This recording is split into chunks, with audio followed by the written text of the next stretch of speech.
गोपीजन वल्लभ गिरिवरधारी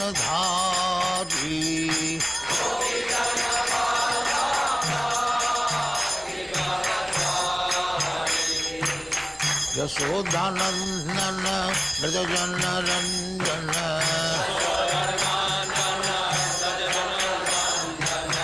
यशोदानंदन व्रजजन रंजन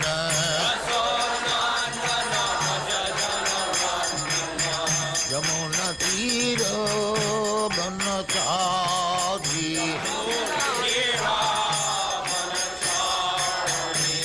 यमुना तीर बनचारी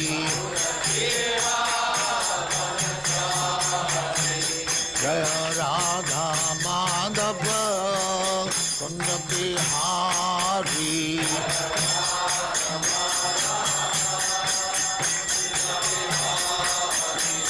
जय राधा माधव कुंज बिहारी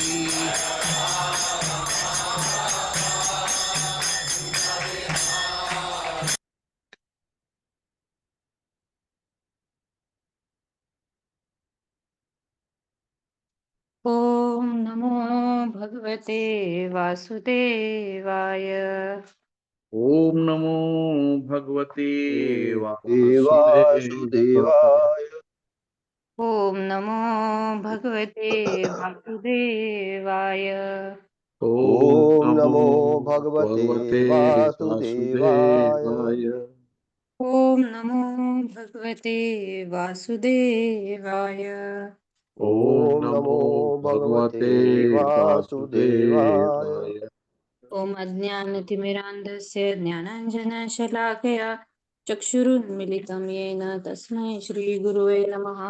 नमो विष्णुपादाय कृष्णप्रेष्ठाय भूतले श्रीमते भक्तिवेदान्त स्वामिनिति नामिने।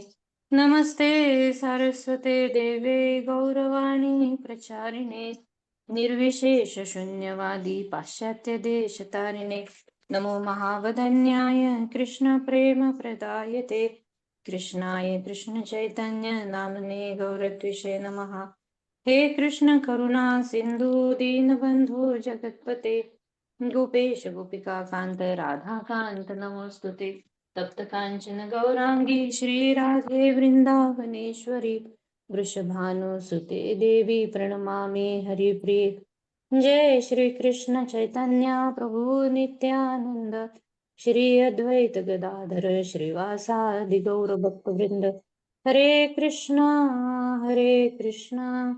कृष्णा कृष्णा हरे हरे हरे राम राम राम हरे हरे। हरे कृष्णा कृष्णा कृष्णा हरे हरे हरे राम राम राम हरे हरे। हरे कृष्णा। सभी का स्वागत है। आज हम शुरू करेंगे प्रभुपाद लीलामृत अध्याय 4। मैं स्क्रीन शेयर करती हूँ। 3rd चैप्टर तक हम पढ़ लिए थे लीलामृत, और हमने 3 दिन पूरा जितना भी गौरश्याम प्रभु जी ने हमें सिखाया उतना हमने भागवतम का रिवीजन कर लिया, और अभी प्रभुपाद लीलामृत में आगे बढ़ेंगे। बहुत सुंदर चल रहा था लीलामृत का भी, कि हमने पहले 3 अध्याय में हमने प्रभुपाद जी के जन्म से लेकर हमने उनकी कॉलेज की पढ़ाई, और फिर कैसे जो स्वतंत्रता आंदोलन चल रहा था उसका कैसे प्रभाव रहा, और कैसे उनके पिताजी हैं गौर मोहन डे कैसे संस्कार दिए उन्होंने, पूरा उनका जो बचपन था और बचपन से लेकर कॉलेज तक जो संस्कार हुए, जो वैष्णव परिवार में उनका जन्म हुआ, उनके पिताजी माताजी दोनों वैष्णव थे, और घर पर भी सन्यासियों को हमेशा आदर सम्मान और भोजन के लिए बुलाया जाता था। तो प्रभुपाद जी के ऊपर इसका बहुत सुंदर प्रभाव रहा। और फिर कॉलेज में भी प्रभुपाद जी ने क्या क्या पढ़ा, और कैसे भक्ति सिद्धांत सरस्वती ठाकुर महाराज जी से उनकी भेंट हुई, जो उल्टा डंग रोड है कलकत्ता में, जहाँ पर भक्ति विनोद आसन, उसके दूसरे माले पर ये नरेन जो है उनको खींच खींच कर लेकर जा रहे हैं, और ये कि वहां पर जाने का मन नहीं था, लेकिन फिर भी अपने मित्र के कारण वो जाना पड़ा, लेकिन वहां पर जाते ही पहली ही भेंट में इतना अच्छा उनका अनुभव रहा अभय का। और पूरा वो प्रभावित हो गए, उनके जो भी वचन थे, जो भी लेक्चर था, तो उससे पूरा प्रभावित हो गए। और पहली भेंट में भक्ति सिद्धांत सरस्वती महाराज जी उनको बोलते हैं कि क्यों ना तुम पढ़े लिखे हो, क्यों ना पाश्चात्य देश में जाकर तुम प्रचार करो, इस चैतन्य महाप्रभु के आंदोलन में तुम क्यों ना इसका प्रचार पाश्चात्य देश में जाकर करो। तो तभी वो ये आश्चर्यचकित हो जाते कि पहले भेंट में इन्होंने कैसे ये पहचान लिए, या फिर कैसे ऐसा आदेश जो मिला। तो बाद में हमने देखा कि ये भी देखा कि उनका परिवार इलाहाबाद में शिफ्ट हो गए। फिर प्रभुपाद जी पहली बार जब डॉक्टर बोस की जो लेबोरेटरी है, तो उसमें पहली बार उनको काम मिला। और फिर वहां से वो शिफ्ट हो गए, क्योंकि उनको भक्ति सिद्धांत सरस्वती महाराज जी के इस आंदोलन में उनको सहायता भी करनी थी। और उनका परिवार जैसे बढ़ने लगा धीरे धीरे, उनकी शादी बच्चे हो गए, और फिर वो इलाहाबाद शिफ्ट हो गए और वहां पर उन्होंने अपना खुद का बिजनेस खोल लिया। और इस तरह, और डॉक्टर घोष करके जो एक व्यक्ति है, उनको उन्होंने अपना पार्टनर बना लिया। तो इस तरह फिर इनका ये व्यवसाय शुरू हुआ, और चल ही रहा था अच्छे से। और अभी हम आगे देखेंगे कि दूसरी भेंट, अभय की दूसरी भेंट भक्ति सिद्धांत सरस्वती महाराज जी से कहाँ और कैसे होती है। और अ, ये जो मैं आपकी सेवा कैसे करूँगा, बहुत सुंदर। ये हर एक शिष्य के लिए ये बहुत ज़रूरी है कि प्रभुपाद जी की लीलामृत से ये सीखने को मिले कि एक गुरु और शिष्य का नाता कैसा होना चाहिए। बहुत बार कंप्लेंट रहती है, कंप्लेंट माने कंप्लेंट नहीं, लेकिन ये सभी का ये विरह हो या फिर गुरु के प्रति वो भाव हो कि सभी का ये रहता ही है कि गुरु तो बहुत दूर है, फिर हमें तो कोई डायरेक्ट सेवा नहीं मिल रही, ना ही उनसे हमें डायरेक्टली कोई आदेश मिल रहा है, तो हमें कैसे पता चलेगा हम कैसे सेवा करें। तो इस तरह की पहली भेंट में जो बता दिया उनके गुरु ने, तो उसी के ऊपर वो पूरा जीवन जो है वो समर्पित कर दिए कि पाश्चात्य देश में जाकर सेवा करनी है, पाश्चात्य देश में जाकर प्रचार करना, यही गुरु की सेवा है। तो इस तरह ये गुरु का आदेश को अपने हृदय में धारण करके एक शिष्य को जो है इस तरह की कहीं पर भी कौन सी भी जगह पर जाना पड़े, तो वो कि गुरु से बहुत दूर है। अभी प्रभुपाद जी चाहते तो फिर वो भक्ति सिद्धांत सरस्वती महाराज जी कलकत्ता में भी रह सकते थे वो, लेकिन इलाहाबाद जाना पड़ा उनको। और उन्होंने क्या किया, उन्होंने गौड़िया मठ का जो भी गौड़िया मठ के भक्त थे, तो उनसे उनकी मुलाकात हो गई। ये हमने देखा था कि जो नाम मुझे याद नहीं आ रहा है, लेकिन जो थे महाराज जी, तो वो महाराज जी से उनकी भेंट हुई इलाहाबाद में। और फिर ये कैसे उनका मन किया कि मुझे इसी में अभी सेवा देनी है, और कि हमें बार बार हमें ये अवसर मिलता रहेगा कि हम गुरु महाराज के लिए, प्रभुपाद जी के लिए, इस आंदोलन के लिए हम सेवा कर सकेंगे। तो वो अवसर हमें कभी भी गंवाना नहीं चाहिए। हाँ, कि प्रभुपाद जी को तो कितना संघर्ष करना पड़ा कि अपने गुरु महाराज की सेवा करने के लिए इतना संघर्ष रहा उनका। आगे देखेंगे हम कैसे 2 हार्ट अटैक आते हैं, पी फॉर्म के लिए उनको इतना 5-5 6-6 घंटे उनको वहां पर बैठना पड़ता था। और कैसे करके गए तो सही, लेकिन वहां पर भी कोई नहीं था उनका जान पहचान वाला। तो इस तरह हमें तो इजीली हमें तो सेवाएं भी मिल जाती है, गुरु महाराज का संग भी मिल जाता है, शिक्षा गुरुओं का संग मिल जाता है। तो जैसे यहाँ पर प्रभुपाद जी को ना शिक्षा गुरु का, ना दीक्षा गुरु का, ना कोई संघ था।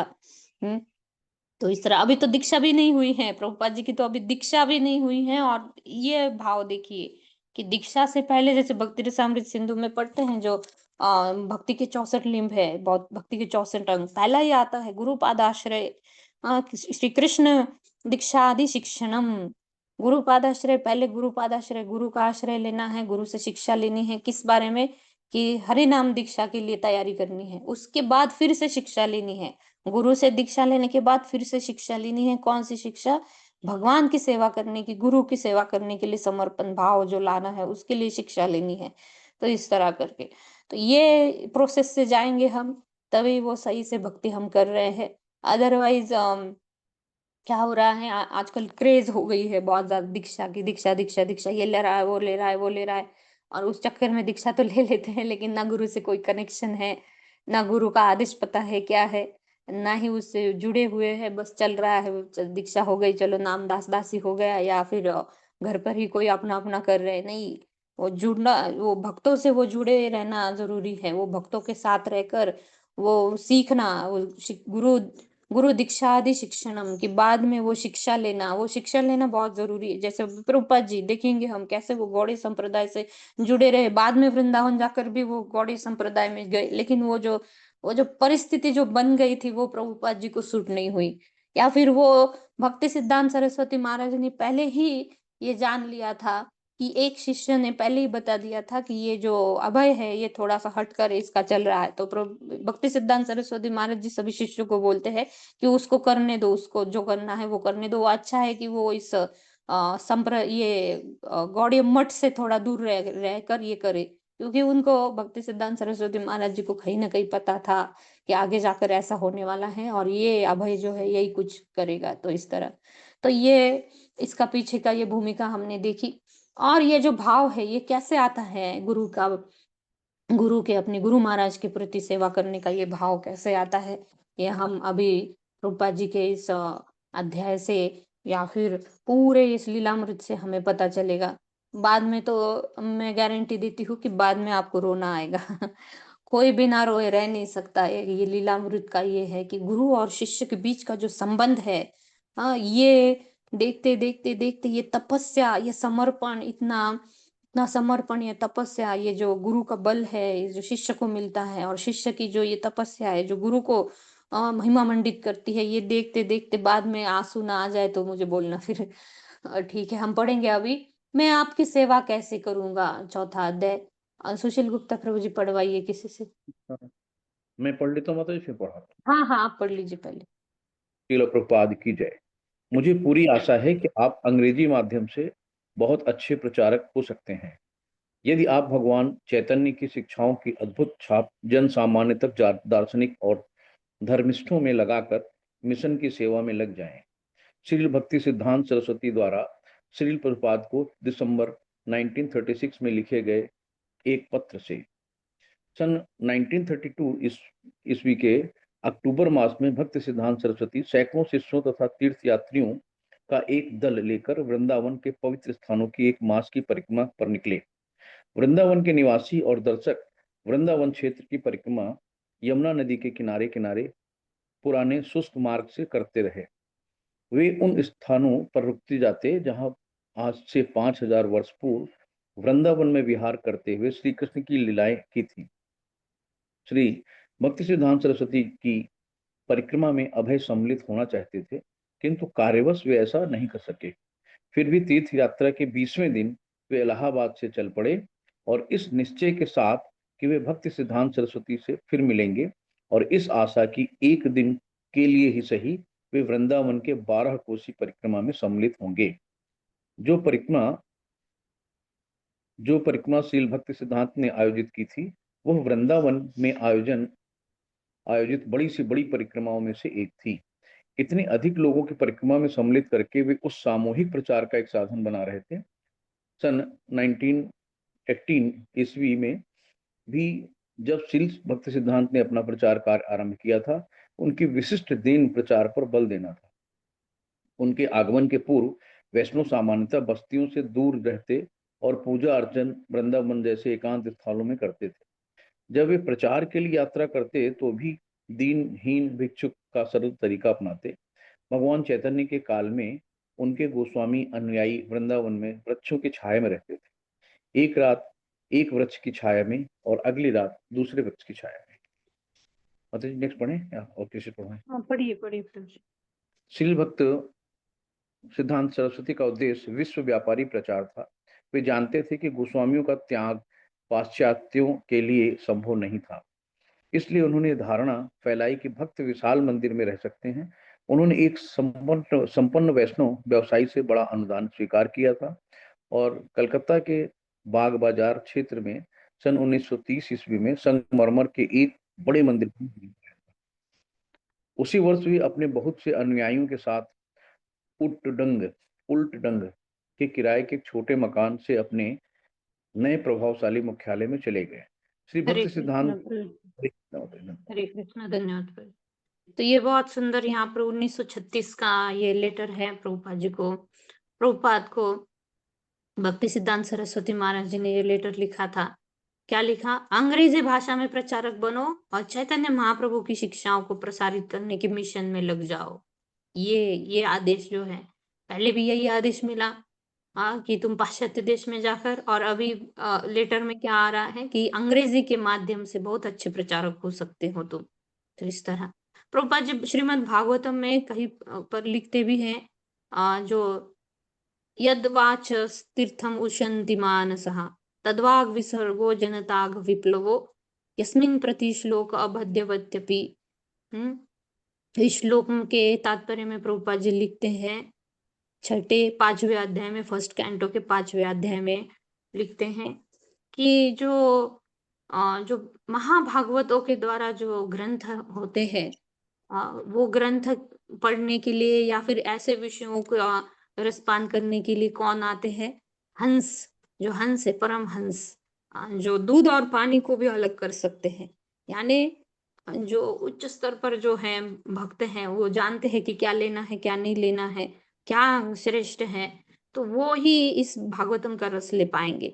और जो गंदगी है, जो ग्राम्य वार्ताएं है या फिर जो भौतिक विषय है, इसके ऊपर रस लेने वाले जो है वो कैसे हैं? कौए की तरह है। वैसे ही शास्त्र ग्रंथ भी क्या होते हैं? 2 तरह के होते हैं। एक जो भौतिक विषयों को प्रदर्शित करते हैं, एक जो आध्यात्मिक विषयों को प्रदर्शित करते हैं। तो ऐसे आध्यात्मिक विषयों में जो ग्रंथ भागवत, भक्त भागवत, जो भक्त भागवत ने जो ग्रंथ भागवत जो प्रदर्शित किया है, तो वो कैसा होता है कि उसमें भले ही कोई त्रुटियां, कि प्रभुपाद जी खुद लिखते हैं कि भले ही श्रीमद् भागवत की इस कमेंट्री में भले ही त्रुटियां दिखे। त्रुटियां माने कैसी? ऐसा तो नहीं कि सिद्धांत चेंज कर दिए प्रभुपाद जी, तो एज इट इज अपने परंपरा में रहते हुए सभी आचार्यों की कमेंट्री से प्रभुपाद जी ट्रांसलेट करके प्रभुपाद जी दिए हैं। तो लेकिन त्रुटियां क्या है? ग्रामेटिकल हो सकती है, थोड़ा हम भी पढ़ते हैं तो हमें लगता है कि हाँ यहाँ पर गलतियां है। ट्रांसलेशन में तो गलती ऑलरेडी है ही, क्योंकि ये ट्रांसलेशन में हो ही जाती है। English to Marathi, English to Hindi, English to Bengali, English to Oriya, ऐसे ट्रांसलेशन में तो हो ही जाती है। लेकिन प्रभुपाद जी लिखते हैं कि इंग्लिश में भी बोलते वक्त, लिखते वक्त कोई कोई गलतियां हो सकती है, लेकिन जो उससे सिद्धांत या फिर जो उससे प्रकट करना है उसमें कोई गलती नहीं है। तो इस तरह कि अंग्रेजी के माध्यम से बहुत अच्छे प्रचारक बन सकते हो। कि अंग्रेजी भी, प्रभुपाद जी की अंग्रेजी तो अच्छी थी, लेकिन जो एक्सेंट था प्रभुपाद जी का बंगाली, उसमें जो उच्चारण का जो लय था वो बंगाली ही उनका आता था, तो बहुत बार जो फॉरेन में है उनको समझ पाना थोड़ा मुश्किल हो जाता था। लेकिन फिर सिर्फ प्रभुपाद जी हरे कृष्णा महामंत्र का जब वो अपने पास वो थाली थी, उस थाली पर वो लकड़ी से वो पीट कर वो हरे कृष्ण महामंत्र का जब करते थे, संकीर्तन करते थे, तो लोग प्रभावित हुए थे। एक हृदयानंद स्वामी महाराज जी फर्स्ट टाइम प्रभुपाद जी का वो अम, जो कीर्तन सुनते हुए जो प्रभावित हुए, बाद में उनका हृदयानंद स्वामी करके नाम पड़ा। तो ऐसे करके कि सिर्फ ऐसे शुद्ध भक्त होते हैं, इनके सिर्फ ध्वनि से, आवाज से, उनके कीर्तन से ही कोई प्रभावित हो जाता है।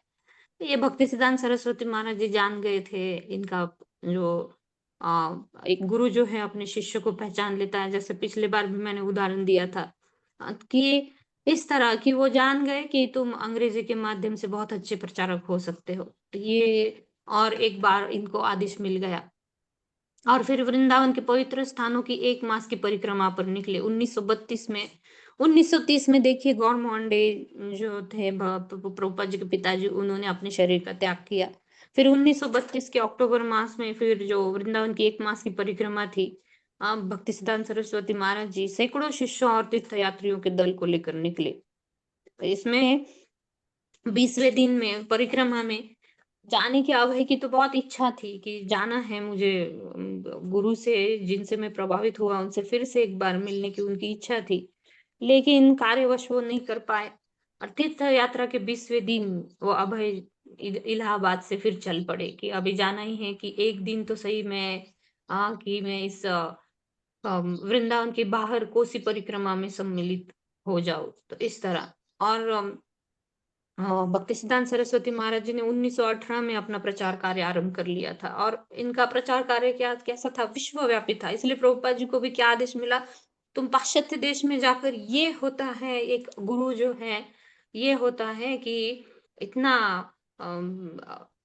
जैसे भगवान भक्त वत्सल होते हैं, ऐसे ही भगवान के भक्त भी क्या है, इनमें भी वत्सलता आती है कि सभी जीवों पर दया करने का, इनका कृपा करने का, दया करने का भाव होता है कि पाश्चात्य देश में भी जाकर तुम प्रचार करो। तो इस तरह, और भक्ति सिद्धांत सरस्वती महाराज जी जानते थे कि वृंदावन के गोस्वामियों ने जैसा वैराग्य, जैसा त्याग उन्होंने दिखाया, कैसा था कि एक दिन एक पेड़ के नीचे सोते थे, तो दूसरे दिन वो पेड़ छोड़ देते थे, वो उस पेड़ के पास वो नहीं सोते थे, फिर वहां पर नहीं बैठेंगे, क्योंकि वो जो त्याग था उनका, जो वैराग्य था कि कहीं इस जगह के प्रति आसक्ति ना हो जाए। तो इस तरह ऐसा वो एक जगह ठहरते नहीं थे। लेकिन उनको पता था, भक्ति सिद्धांत सरस्वती महाराज जी को, कि पाश्चात्य देश के लोग तो ऐसा नहीं कर सकते, इस तरह का तुरंत ये स्टेज का वो नहीं, संभव नहीं है उनके लिए। तो उन्होंने क्या किया, उन्होंने बड़ा मंदिर, कि कम से कम ये मंदिर में आश्रय ले, मंदिर में रह सकते हैं, अच्छा मंदिर उनको हम बना कर दे, विशाल मंदिर, तो वो उसमें भी रह सकते हैं। और एक संपन्न वैष्णव वैष्णव व्यवसायी था, उनसे बड़ा डोनेशन मिला, इसीलिए अनुदान स्वीकारा उन्होंने। भक्ति रसामृत सिंधु में पढ़े हैं हम कि एक भक्ति का अंग ये भी है कि बड़े मंदिर बनवाने के पीछे प्रयास न करे ज्यादा, एक सन्यासी को चाहिए।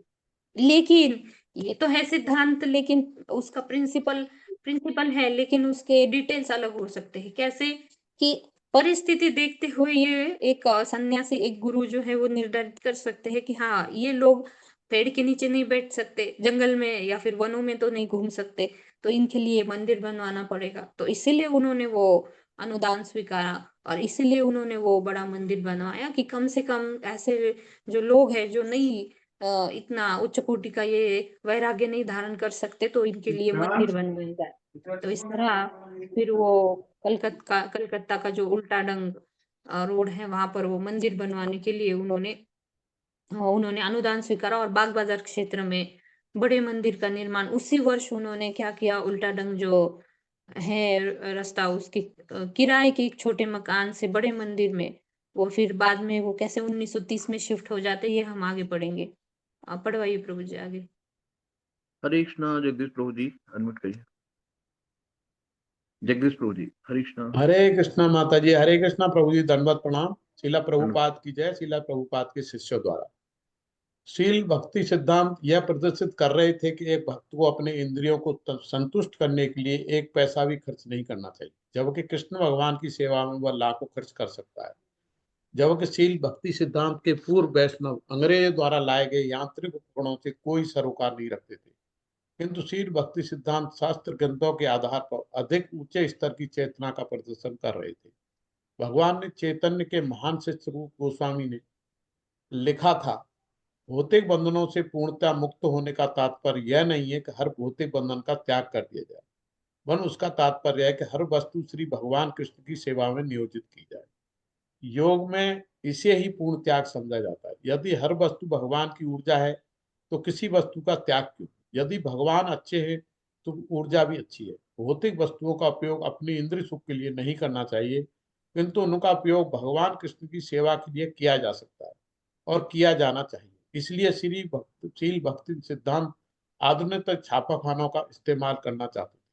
वे सांसारिक लोगों को कृष्ण कथा सुनने के लिए शान शौकत से बने मंदिरों में आमंत्रित करना चाहते थे और प्रचार करने पर जाने वाले भक्तों को सुंदर से सुंदर वाहनों में जाने से हिचकना नहीं चाहिए। उन्हें सिले कपड़े पहनने चाहिए और सभी भौतिक सुविधाओं के बीच रहना चाहिए। हरे कृष्णा माता जी।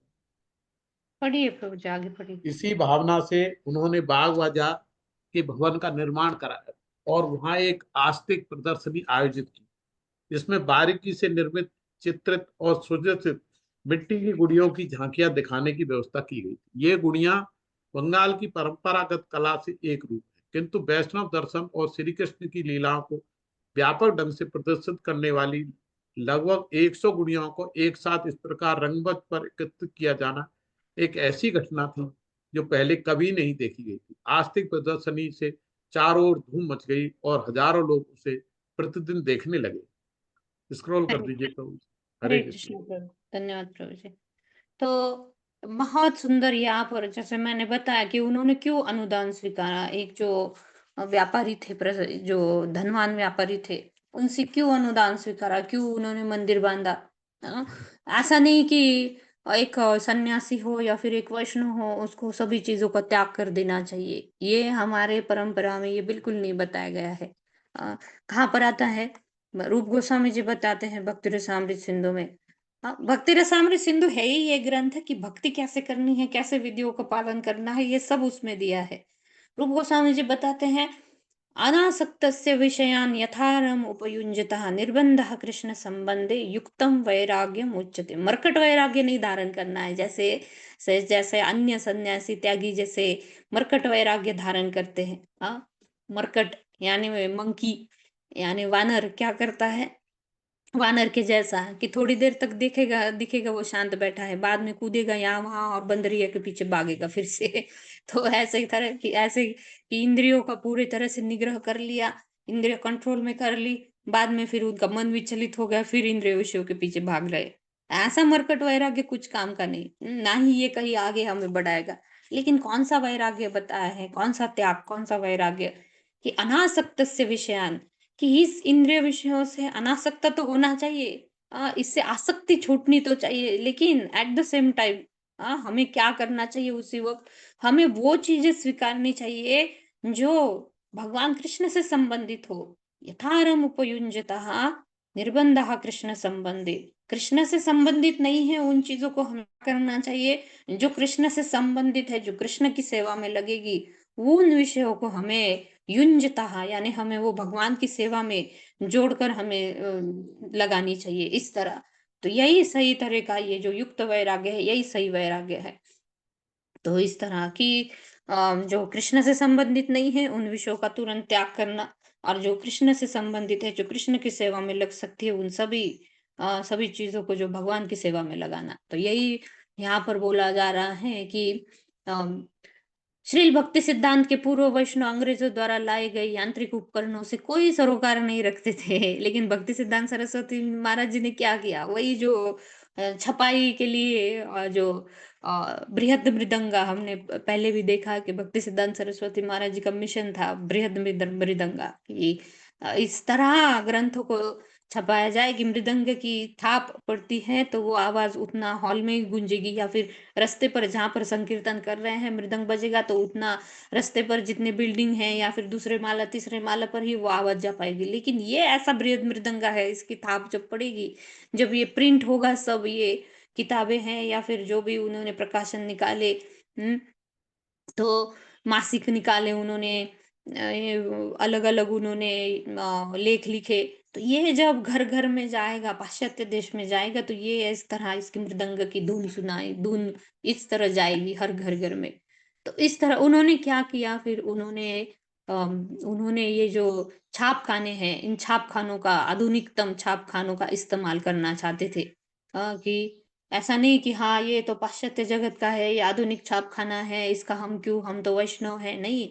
जो भगवान की सेवा में लग सके, वो प्रभुपाद जी को भी पूछते थे, प्रभुपाद जी आप तो सन्यासी हुए, फिर आप ऐसे मर्सिडीज कार में या फिर आप ऐसे एरोप्लेन में आप क्यों आप घूमते हैं। तब प्रभुपाद जी का एक बहुत सुंदर बीच में कोट आया था कि एक कोई पूछता है कि प्रभुपाद जी आप क्यों इस तरह आप एयरप्लेन में घूमते हैं, आप तो सन्यासी है। तो प्रभुपाद जी बोलते हैं उनको कि इतनी जल्दी है मुझे पहुंचने की, कि तुम इतनी तेजी से नरक में जाओगे तो मुझे उतनी ही तेजी से आना पड़ेगा तुम्हें नरक में से बचाने के लिए। तो इस तरह इसीलिए मैं एरोप्लेन से आता हूँ कि जल्दी से जल्दी तुम लोगों को बचा सकूं मैं, नहीं तो नरक में जाने का स्पीड बहुत तेजी तेजी से नरक में जाओगे, इसलिए मुझे और तेजी से आना पड़ता है ताकि मैं तुम्हारा हाथ खींच कर ऊपर तुम्हें उठा लूं। तो इस तरह कि ये युक्त वैराग्य होता है। और फिर उन्होंने क्या किया कि उन्होंने चाहते थे कि संसारी लोगों को कृष्ण कथा सुनने के लिए, और शान शौकत से बने इन मंदिरों को, क्योंकि जो आधुनिकता है, इस पाश्चात्य देश की आधुनिकता, जो ये संस्कार बनते जा रहे थे भारत में, पाश्चात्य देशों का अनुकरण करना, तो इसलिए ऐसा ही शान शौकत से बना हुआ बड़ा मंदिर है कि लोग आकर्षित हो जाएंगे और वो वो भगवान का दर्शन करने के लिए आएंगे, भगवान की कथा सुनेंगे और फिर इस तरह धीरे धीरे भक्त बनेंगे। तो इसी भावना से उन्होंने बाग बाजार में एक भवन का निर्माण किया। वहां पर एक आस्तिक प्रदर्शन भरवाया उन्होंने। जो परंपरा थी जो बंगाल की, वो परंपरा को उन्होंने प्रदर्शित किया। क्या जो मिट्टी के 100 गुड़ियों की वैष्णव दर्शन और भगवान श्री कृष्ण की लीला का जो दर्शन था, उसका वो झांकी उन्होंने वहां पर भरवाई। चारों ओर ये जो था ये प्रदर्शन, ये बहुत फेमस हो गया और हजारों लोग ये प्रदर्शन देखने के लिए आए। तो इस तरह फिर आगे पढ़ेंगे। प्रभु जी पढ़वाइए। हरे कृष्णा। राधा रति माता जी पढ़ लीजिए नेक्स्ट। राधा रति माता जी। हरे कृष्णा। रोहिणी माता जी आप पढ़ लीजिए। हरे कृष्णा प्रभु जी, हरे कृष्णा माता जी। श्रील प्रभुपाद की जय। श्रील प्रभुपाद जी के भक्तों के द्वारा कलकत्ता में एक राजनेता ने, ऊपर से पढ़ना है प्रभु जी, उसी वर्ष से। हाँ हाँ, उसी वर्ष से। हाँ हाँ, उसी वर्ष श्रीला भक्ति सिद्धांत सरस्वती अपने लगभग 40 शिष्यों के साथ भारत की परिक्रमा पर निकले। इस यात्रा में श्रीला भक्ति सिद्धांत के कई सार्वजनिक भाषण हुए और महत्वपूर्ण व्यक्तियों से उनकी भेंट हुई।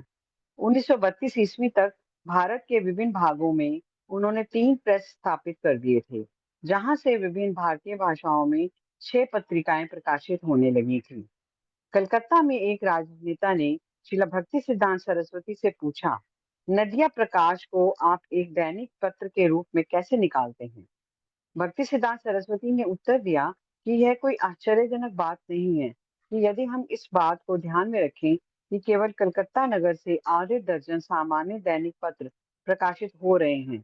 यद्यपि कलकत्ता भारत के सभी नगरों में केवल एक नगर है। भारत पृथ्वी पर के सभी देशों में केवल एक देश है। पृथ्वी ब्रह्मांड के अनेक ग्रहों में केवल एक छोटा सा ग्रह है। यह ब्रह्मांड उन ब्रह्मांडों में केवल एक है जिनकी संख्या इतनी अधिक है कि एक ब्रह्मांड की वही स्थिति है जो सरसों के एक बड़े बोरे में एकाकी सरसों के बीज की होती है। और यह सारी भौतिक सृष्टि भगवान की सृष्टि का केवल एक क्षुद्र अंश है। नदियां प्रकाशे में कलकत्ता या पृथ्वी पर के नहीं, वरन अनंत आध्यात्मिक आकाश के समाचार प्रकाशित होते थे, जो समस्त भौतिक जगतों के सम्मिलित आकार से भी बड़ा है। इसीलिए यदि सीमित जगत के समाचार देने वाले कलकत्ता के पत्र दैनिक हो सकते थे, तो क्या आश्चर्य जो नदिया प्रकाशित दैनिक है। वास्तव में यदि रुचि संपन्न पाठकों का अभाव ना हो, तो आध्यात्मिक संसार विषयक समाचार पत्र प्रतिक्षण छप सकता है। शिला भक्ति सिद्धांत के प्रकाशनों में एक प्रकाशन अंग्रेजी में था, हार्मोनिस्ट, और 1932 ईस्वी की वृंदावन परिक्रमा का विज्ञापन इसमें प्रकाशित हुआ। श्री ब्रज मंडल की परिक्रमा। मध्व गौड़ीय वैष्णव संप्रदाय के आध्यात्मिक गुरु कृष्ण कृपा श्रीमूर्ति परमहंस श्रीमद् भक्ति सिद्धांत सरस्वती गोस्वामी महाराज श्री कृष्ण चैतन्य महाप्रभु का अनुगमन कर प्रसन्नता पूर्वक बिना जाति, धर्म, रंग, अवस्था और लिंग भेद के प्रत्येक राष्ट्र के व्यक्तियों को श्री कृष्ण चैतन्य के, जिन्होंने 1514 में शीत ऋतु में श्री ब्रज मंडल की परिक्रमा करने की लीला प्रदर्शित की थी, चरण चिन्हों पर चलते हुए पवित्र ब्रजमंडल की भक्ति पूर्वक परिक्रमा के उत्सव में सहयोग के लिए आमंत्रित करते हैं। अभय ने जब इलाहाबाद गौड़िया मठ के सदस्यों से परिक्रमा के विषय में सुना था, उस समय वे अपनी स्थानीय प्रयाग फार्मेसी के धंधे में और नए ग्राहक बनाने के लिए यात्राओं में पूरी तरह व्यस्त थे। लेकिन उन्होंने हिसाब लगाकर देख लिया था कि वे किस प्रकार कम से कम 1 या 2 दिन के लिए परिक्रमा में सम्मिलित हो सकते हैं, और वे एक बार फिर शिला भक्ति सिद्धांत सरस्वती का दर्शन प्राप्त करने के लिए दृढ़ निश्चय हो गए थे। शिला प्रभुपाद परिक्रमा के समय में दीक्षित नहीं हुए थे, लेकिन मैं दीक्षित नहीं हुआ था, लेकिन मेरे मन में गौड़िया मठ के लोगों के संबंध में बुरी बुरी प्रशंसा के भाव थे। मेरे प्रति वो बहुत दयालु थे, इसलिए मैं सोचता ये लोग परिक्रमा में क्या कर रहे हैं, चलो चलें। अतः मैं कौसी में उनसे जा मिला।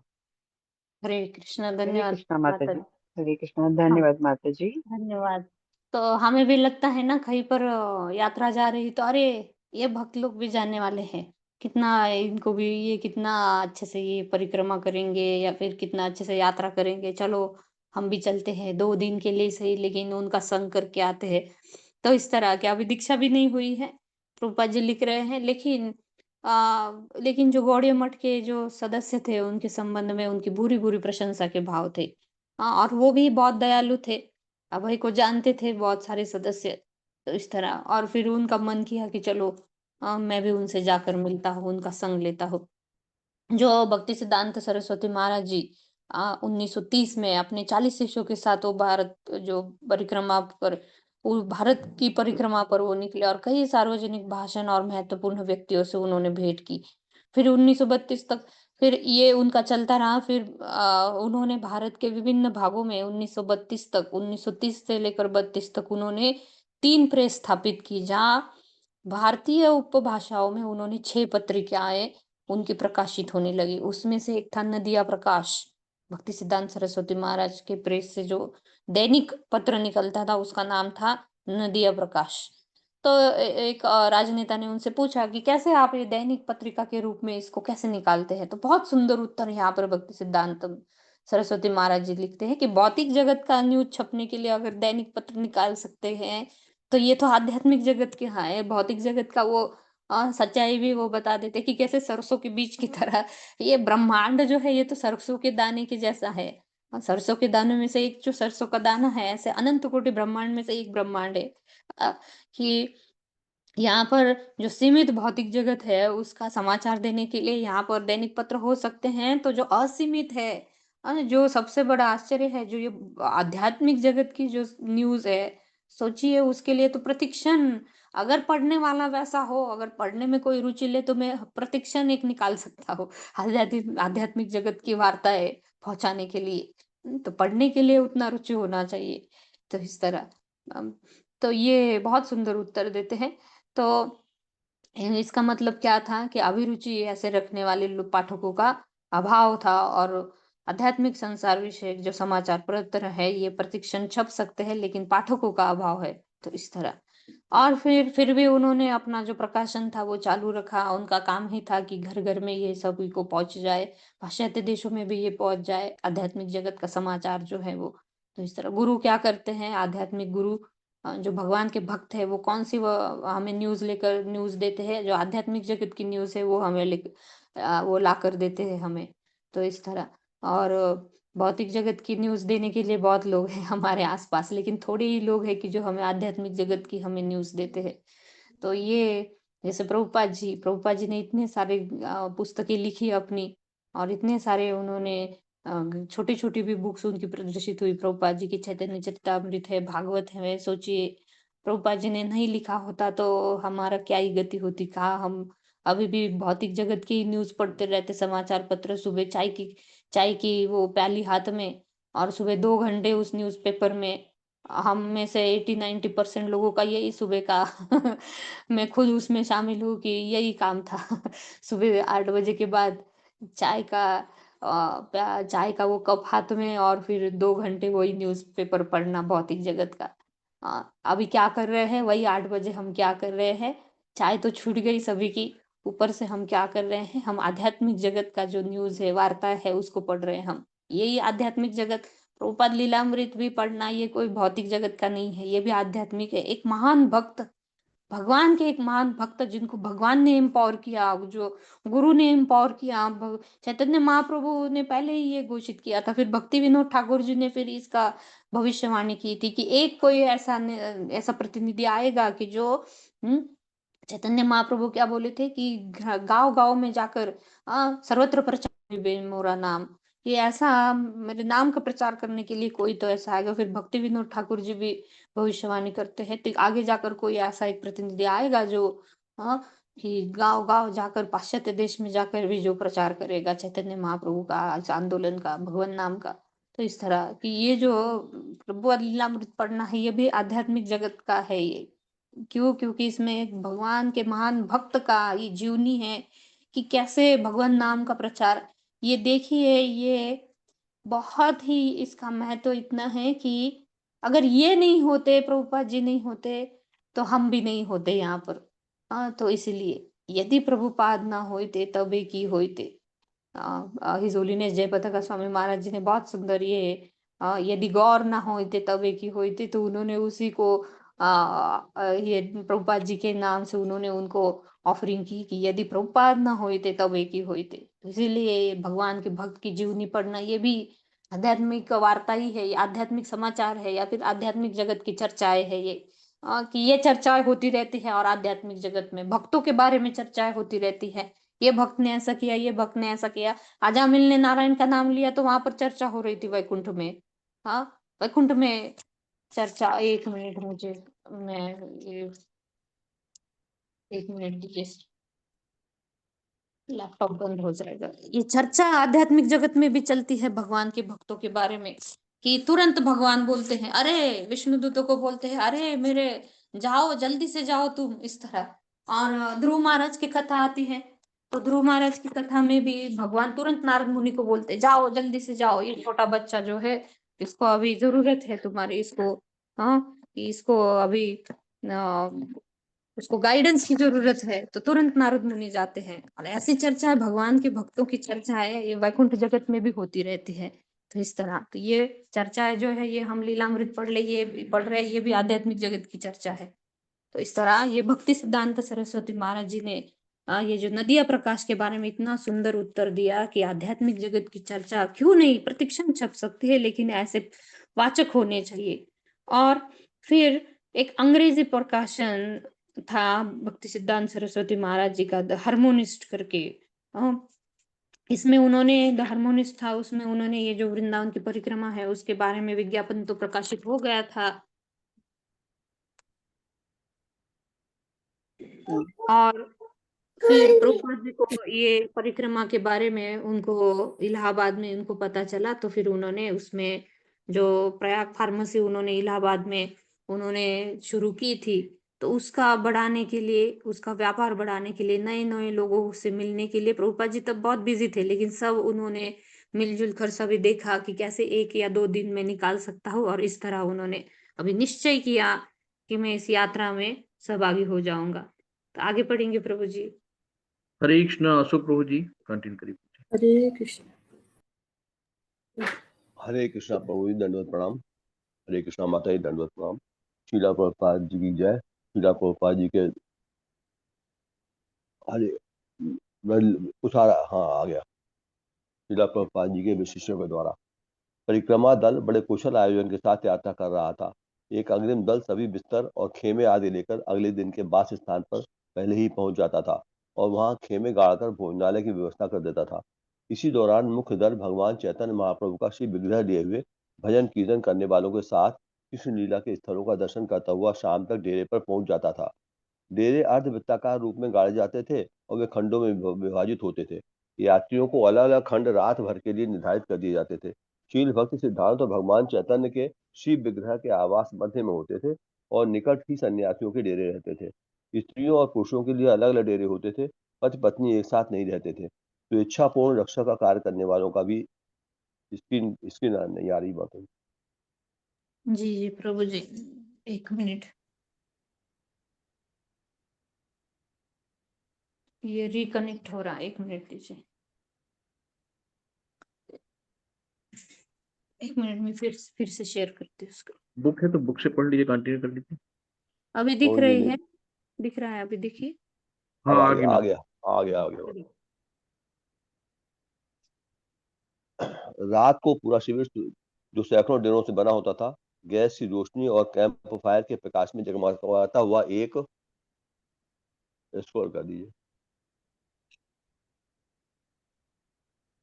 छोटा कस्बा लगता था। उसकी व्यवस्था से आश्चर्य अभिभूत होकर स्थानीय लोग उसे देखने आते थे। संध्या समय शील भक्ति सिद्धांत सरस्वती का प्रवचन सुनने के लिए सभी एकत्र होते थे। तीर्थयात्री हर दिन बड़े सवेरे उठते और हरे कृष्ण का जप करते थे। तब भगवान का शिव विग्रह लेकर वे जुलूस में चल पड़ते थे।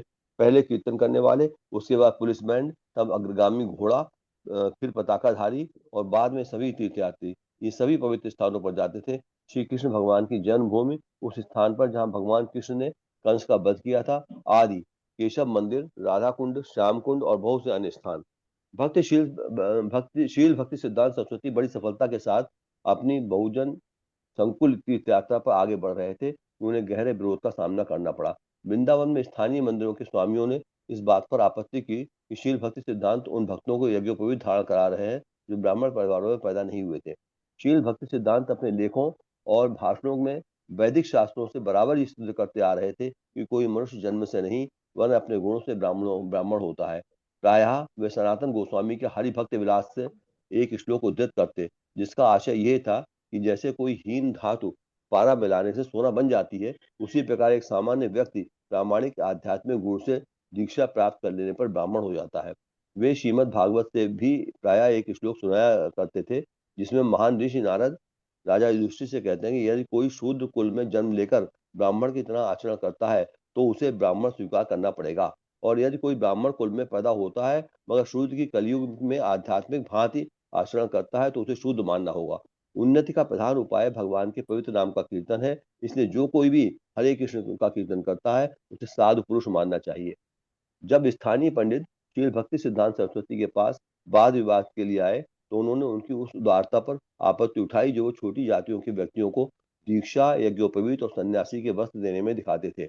भक्ति सिद्धांत सरस्वती के विद्वत्तापूर्ण और ओज भरे तर्क के सामने पंडित वर्ग वाद विवाद में संतुष्ट प्रतीत हुआ, किंतु जब परिक्रमा दल वृंदावन के 7 मुख्य मंदिरों पर पहुंचा जिनका निर्माण भगवान चैतन्य के निकट शिष्यों ने कराया था, तो तीर्थयात्रियों ने देखा कि मंदिरों के द्वार बंद है।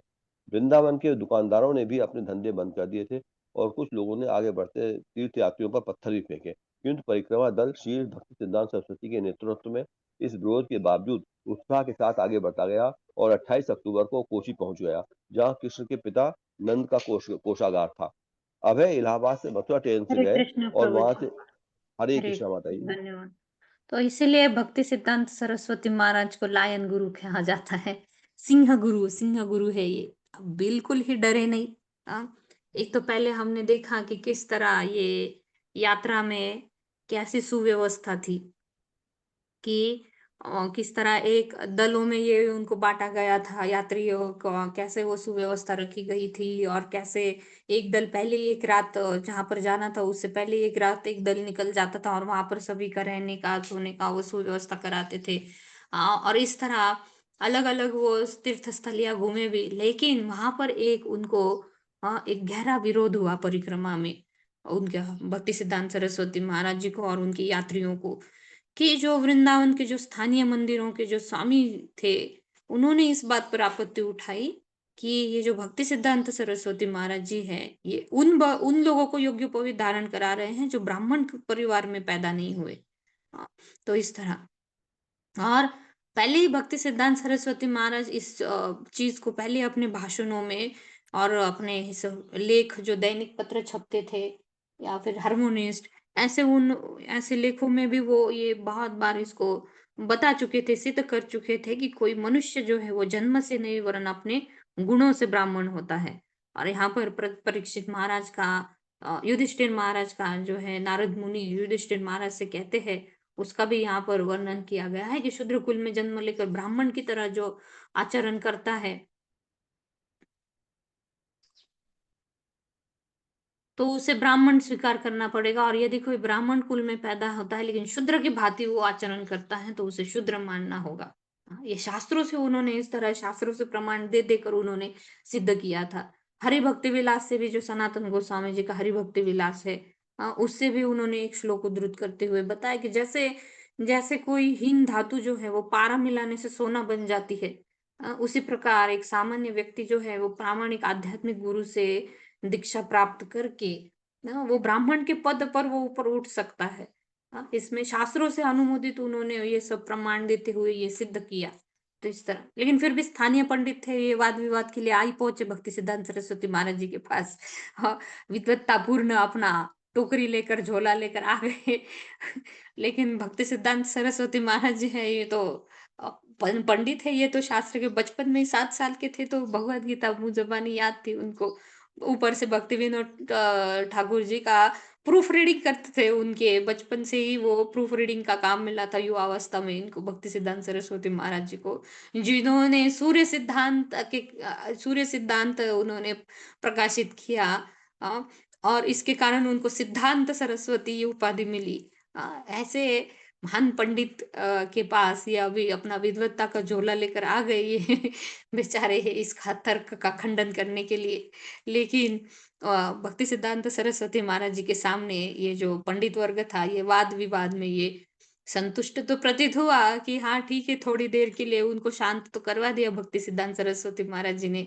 उतनी देर तक शास्त्रों से जो विविध तर्क दिए गए उसका इन लोगों का खंडन कर दिया गया कि कोई भी ब्राह्मण के स्तर पर ऊपर उठ सकता है अगर वो प्रामाणिक गुरु की शरण में रहते हुए वो सभी विधि विधानों का संप्रदाय में परंपरा में फॉलो करता है, तो वो ब्राह्मण क्या सन्यासी और ये यज्ञोपवीत भी धारण कर सकता है। तो थोड़ी देर के लिए तो वो शांत हो गए, लेकिन जो खुजली रहती है ना अंदर से, उसको खुजाते जाएंगे तो वो और बढ़ेगी। तो इस तरह बाद में वो वहां से तो चले तो गए, लेकिन जब परिक्रमा दल, जब वृंदावन के 7 प्रमुख मंदिर सभी को पता है, राधा गोविंद मंदिर, राधा दामोदर मंदिर, राधा मदन मोहन मंदिर, राधा रमन मंदिर, राधा और कौन सा है, अ, और कौन से है, ये तो 4 हो गए। और राधा वल्लभ माता जी, हाँ, राधा वल्लभ मंदिर और माते राधा बिहारी दामोदर मंदिर, राधा दामोदर मंदिर नहीं, हमारे जो 6 गोस्वामियों ने जो प्रमुख 7 मंदिर हैं हमारे, वो बात कर रही हूँ। तो सबसे पहले हमारी गौड़ीय भक्तों की यात्रा जाती है तो प्रमुख 7 मंदिरों के दर्शन किए जाते हैं। बाकी भी स्थलियाँ अगर देखनी है तो लोग जाते हैं, लेकिन सबसे पहले हमारे लिए हमारे आचार्यों ने जो 7 मंदिरों की स्थापना की है। तो ये जब परिक्रमा दल हमारा जा रहा था भक्ति सिद्धांत सरस्वती महाराज जी का, तो ये 7 प्रमुख मंदिरों पर पहुंचा और जिन जो भगवान चैतन्य महाप्रभु के अनुयायियों ने किया था। और तीर्थ यात्रियों ने क्या देखा कि मंदिरों के द्वार तो बंद है, वृंदावन के दुकानदारों ने भी अपने धंधे बंद कर लिए हैं, और कुछ लोग जो है इन तीर्थ यात्रियों पर पत्थर फेंकने लगे। लेकिन भक्ति सिद्धांत सरस्वती महाराज जी जो इस यात्रा का नेतृत्व कर रहे थे, इस विरोध के बावजूद भी उन्होंने उत्साह के साथ वो आगे बढ़ते चले गए। और 28 अक्टूबर को ये दल जो है ये कोसी पहुंच गया, जहां पर जो नंद बाबा हैं, भगवान कृष्ण के पिता नंद बाबा का जो कोषागार है, वहां पर वो 28 अक्टूबर 1932 को वो वहां पर पहुंच जाते हैं। तो इस तरह, और फिर आगे हम थोड़ा और पढ़ेंगे कि अभय जो है वहां पर पहुंच जाते हैं, इतना ही हम पढ़ेंगे और फिर बाकी कल पढ़ेंगे। पढ़वाइए प्रभु जी। हरे कृष्ण माता जी, राधा जी मत पढ़िए। हरे राधा हरे कृष्णा। शील प्रभुपाद की जय। अब है इलाहाबाद से मथुरा ट्रेन से गए और वहां से रिक्शा द्वारा कोसी पहुंचे। रास्ते में देहात का दृश्य अभय को बहुत मोहक लगा। कारखानों और महलों के स्थान पर चारों ओर जंगल फैले थे और मुख्य पक्की सड़क के अतिरिक्त जिस पर वे यात्रा कर रहे थे सभी कच्चे मार्ग, कच्चे धूल भरे थे या पगडंडियां थीं। वैष्णव होने के नाते अभय के मन में ऐसी भावनाओं का उदय हुआ जो एक साधारण व्यक्ति के मन में नहीं उठ सकती थी। कभी कभी उन्हें मोर दिखाई पड़ जाते जिनके रंग बिरंगे पंख वृंदावन और श्री कृष्ण के वैभव की घोषणा करते प्रतीत होते। भांति भांति की चिड़िया और वायुमंडल में गूंजने वाली उनकी बोलियां अब वैष्णव को भी पसंद आए बिना ना रहती। कभी कभी कोई पेड़ रात्रि विश्राम के पूर्व गोधूलि बेला में चहचहाने वाली गौरैया चिड़ियों के उन्माद के भरे कलरवों से पूरित हो जाता। वृंदावन के महत्व को ना जानने वाले मन के लिए भी देहात का ये सहज दृश्य मुग्धकारी था। जहां लोग खुले में गाय के गोबर से बने कंडों से शाम को भोजन बनाने के लिए आग जलाते थे। सुलगते कंडों और पृथ्वी के मोहक प्राकृतिक सुगंध से मिली जुली अजीब गंध उठ रही थी। कितने ही पुराने गांठों से भरे वृक्ष खड़े थे। रंग बिरंगे फूलों की पंक्तियां दूर तक चली गई थी। चमकते नीले लाल रंग की झाड़ियां थी। कोमल श्वेत पारिजात पुष्पों से लदे वृक्ष थे। बड़े बड़े पीले रंग के कदम्ब के पुष्प थे जो वृंदावन के बाहर शायद ही कहीं दिखाई देते हों। सड़क पर घोड़ा गाड़ियों की चहल पहल थी। कार्तिक का महीना साल के उन महीनों में से एक था जब वृंदावन के लिए तीर्थ यात्रियों की भीड़ उमड़ती थी। एक घोड़े वाली गाड़ी में बड़े बड़े परिवार लदे थे। कुछ तो सैकड़ों मीलों से आ रहे थे। तीर्थ यात्रियों के बड़े समूह जो गांव के दलों के अनुसार बने थे साथ साथ चल रहे थे। स्त्रियां चमकदार रंगीन साड़ियों में थीं। गेहुए रंग के स्त्री पुरुष कभी कभी भजन गाते जा रहे थे। उनके पास सामान सादा और घोड़ा थोड़ा सा था। वे सब हजारों मंदिरों के नगर वृंदावन की ओर बढ़ रहे थे। अभय जैसे व्यवसायी भी थे जो ढंग से पहने ओढ़े थे। नागरिक सीधे साधे लगते थे और हो सकता है 1-2 दिन के लिए वहां जा रहे हों। यात्रियों में अधिकतर का उद्देश्य कम से कम पहने ओढ़े ऊपर से धार्मिक लगता था। यथा मंदिर में श्री कृष्ण का दर्शन, पवित्र यमुना नदी में स्नान और उन स्थानों को देखना जहां भगवान कृष्ण ने अपनी लीलाएं की थी, जैसे गोवर्धन पर्वत को उठाना, केशी राक्षस का वध या संध्या समय गोपियों के साथ नृत्य। अभय वृंदावन के वातावरण के हरे प्रति कृष्ण माता जी, संवेदनशील थे। हरे कृष्ण। धन्यवाद माता जी। हरे तो कृष्ण। अभय की बहुत तीव्र इच्छा थी 1-2 दिन के लिए सही अ, भक्ति सिद्धांत सरस्वती महाराज जी की इस कोसी यात्रा में भक्तों का संग लेना, महाराज जी का संग लेना। तो इस तरह अभय इलाहाबाद से मथुरा ट्रेन से गए और उन्होंने वहां से वो रिक्शा द्वारा कोसी पहुंचते हैं। आगे हम देखेंगे और फिर बीच में उनको एक अनुभव हुआ, उन्होंने देहात का जो ये वर्णन किया है कि कैसे दृश्य उन्होंने देखे। अभी भी जाते हैं वृंदावन शाम के समय अगर अ, हम निकलते हैं, शाम के समय अगर बस में बैठे हैं तो ऐसे वो कंडों से कहीं पर तो वो कोई तो वो बना रहा है अपना खाना और वहाँ का वो सुगंध वो फैलने लगता है या फिर गोबर का हो या फिर गौओं का हो। तो ऐसे अभी भी कुछ-कुछ स्थलियाँ हैं, जहाँ पर ये दृश्य दिखाई देता है जैसे नंदगाँव है, जैसे यावट है जैसे टेर कदम है, ऐसी जो अभी भी जहाँ पर बहुत ज़्यादा डेवलपमेंट नहीं हुई है, अच्छा है वो नहीं है उल्टा क्योंकि ये जो अभी यहाँ पर वर्णन हो रहा है, प्रभुपाद जी जो वर्णन बता रहे हैं, वैसा अभी भी दिखने को मिलता है और तब सोचिए 1932 में तो वृंदावन कैसा होगा? तो इस तरह कि अभी भी है, लेकिन कुछ-कुछ जगह पर अभी जो डेवलपमेंट होने लगी है, उसके कारण जो देहात का दृश्य है, वो थोड़ा अभी कम होने लगा है और शहर का वहाँ पर दृश्य दिखने लगा है अभी। लेकिन फिर भी वृंदावन, वृंदावन है, जो हम भौतिक आँखों से देखते हैं, वो सच्चाई नहीं है। भले ही कितनी बड़ी-मोटी बिल्डिंग ही क्यों ना खड़ी कर दे, लेकिन वृंदावन जो है, वो हमारी आँखों से परे है वृंदावन और ये भक्त जो है, ये भक्त ही उस वृंदावन को देख पाते हैं। तो ये प्रभुपाद जी ऐसा वर्णन कर रहे हैं, उनका जो अनुभव है जो भावनाओं का उदय हुआ कि वो देख रहे हैं कि एक और यहाँ पर बताया भी है कि एक साधारण व्यक्ति के मन में ये नहीं उठ सकती ये भावनाएँ। हाँ, कभी-कभी उन्हें मोर दिखाई पड़ जाते, जिनके रंग-बिरंगे पंख वृंदावन और श्री कृष्ण के वैभव की घोषणा करते प्रतीत होते।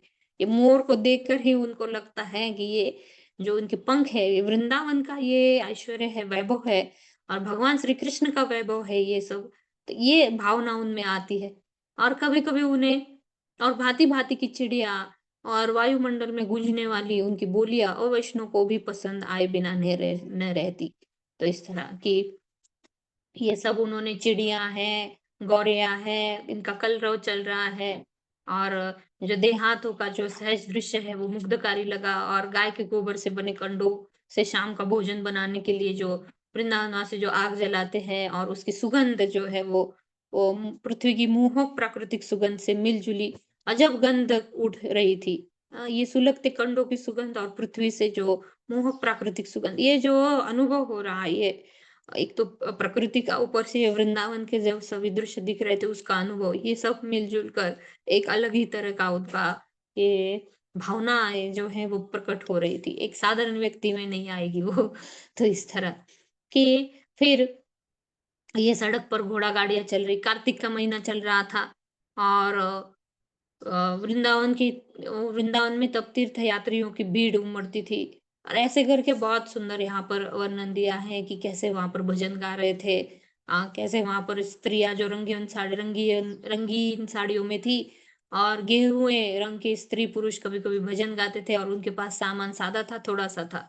तो इस तरह और वो सब वृंदावन की नगर की ओर बढ़ रहे थे और फिर ऐसे में अभय वहाँ पर पहुँच जाते हैं और वहाँ पर देखते हैं कि अधिक तक जो यात्रियों में अधिकतर का उद्देश्य था कम से कम पहने ओढ़े ऊपर से धार्मिक लगता था, या था मंदिर में श्री कृष्ण का दर्शन, पवित्र यमुना नदी में स्नान, और उन स्थानों को देखना जहाँ भगवान कृष्ण ने अपनी लीलाएं की थी, जैसे गोवर्धन पर्वत का उठाना, केशी राक्षस का वध करना, या संध्या समय गोपियों के रास नृत्य। ये जो सब स्थलियां थी, स्थलियों को देखने के लिए ये जाते हैं। तो अब कल हम देखेंगे अभय तो पहुंच गए, वहां पर पहुंच जाते हैं, और ऐसे करके वो अभय वृंदावन का वातावरण के प्रति संवेदनशील हो गए, और सड़क पर की विविध गतियों को वो देखते जा रहे थे। और अभय के यात्रा की जो सफलता है, फिर से लंबे व्यवधान के बाद उन साधु पुरुष से, जैसे भक्ति सिद्धांत सरस्वती से मिलना थी, कि जिनसे कलकत्ता में पहली भेंट हुई थी उनकी, और कैसे वो मिलते हैं, और फिर मंदिर जाना जरूरी है या फिर गुरु का प्रवचन सुनना जरूरी है, ये कल के इस हम आगे के अध्याय में हम देखेंगे। बहुत सुंदर सीख मिलती है कि ऐसी जगह पर हम जाते हैं तो क्या मंदिरों का, स्थलियों का घूमना बहुत जरूरी है, या फिर गुरु का प्रवचन सुनना जरूरी है।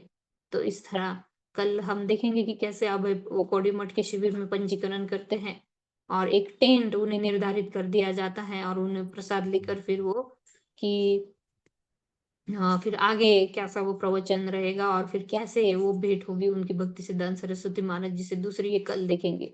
यहीं पर रुकेंगे हम आज। वाञ्छाकल्पतरुभ्यश्च कृपा सिन्धुभ्येव च पतितानां पावनेभ्यो वैष्णवेभ्यो नमो नमः। अनंत कोटि वैष्णव वृंद की जय। श्रील प्रभुपाद जी की जय। नमस्कार हरिदास ठाकुर जी की हरे जय। कृष्ण हरे कृष्ण माता जी, सादर हरे प्रणाम। कृष्ण हरे कृष्ण माता जी, माता जी, दंडवत सबके प्रणाम। कृष्ण हरे माता जी, कृष्ण। दंडवत प्रणाम। थैंक यू सो मच माता। हरे कृष्ण माता जी, दंडवत प्रणाम। सभी भक्तों को दंडवत प्रणाम। हरे कृष्ण माता जी दंडवत प्रणाम। थैंक यू माता जी। हरे कृष्ण माता जी, धन्यवाद प्रणाम। बहुत बहुत धन्यवाद माता जी। हरे कृष्ण, दंडवत प्रणाम सभी। कल मिलेंगे। हरे